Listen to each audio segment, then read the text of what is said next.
And so the idea of having a tour sort of grew in a lot of our minds about what it could accomplish. We don't know necessarily what's going to happen with the occupation movement. We hope that it continues to be successful. It's a difficult year in an election year. We know that. We all know that. But the anger is still there. The suffering is still there. And they have not solved the crisis of the system, which they're not going to be able to solve anytime soon. So what drove the occupations originally, those things are still there. What we hope to accomplish with this tour, and we just got a call from somebody in Tulsa, Oklahoma, who wants to have the tour wind through Tulsa, Oklahoma,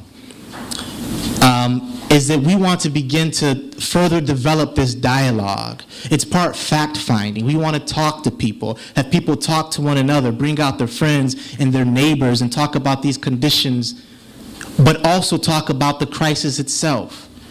Talk about the Occupy Wall Street movement, whatever criticisms or the successes that it has, or what people feel about it and think about it, and which way forward, under the banner of people's power.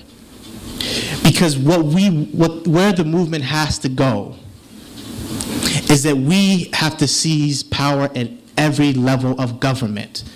The public treasuries. See, the banks have seized the public treasuries.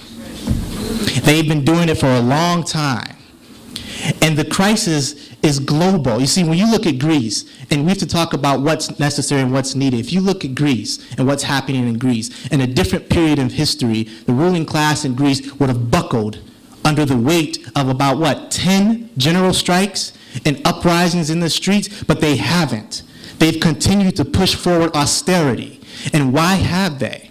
Because it is not so much just the interest of the Greek ruling class, but the interest of the international global class and the banking interest in Europe and the US.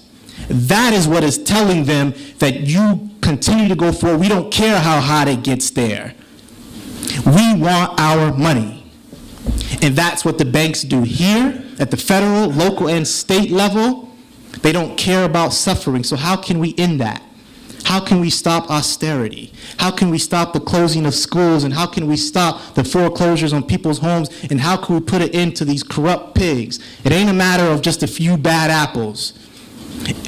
It's the function of police in capitalist society. That is what's wrong with them. They are fundamentally pigs, and they can't operate in any other way. I don't care how nice a cop is. When they're told to smash a worker's head on a picket line, they'll do it because that's their job and that's their function. But how can we put an end to these things? People's power. Doesn't mean it's going to happen tomorrow. It'd be great. Doesn't mean it's going to happen next month. That would be great.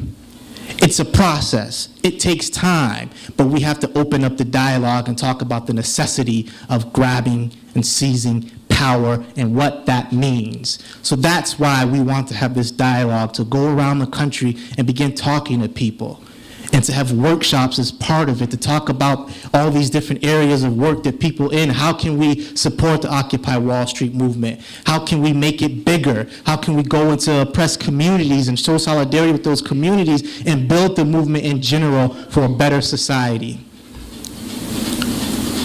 And I hope that everyone who's here today, we have flyers here about the meeting on the 11th, and they also have information about the meetings and other places that have been set up. I hope that you can come on the 11th at Judson Memorial Church at 4 o'clock. I hope you can bring your friends and your neighbors. I hope you can make copies and hand out flyers and communicate to people the necessity of us going further and developing people's political consciousness towards winning and seizing the day, which means we have to take power over the things that affect us in our life. Does anybody disagree with that?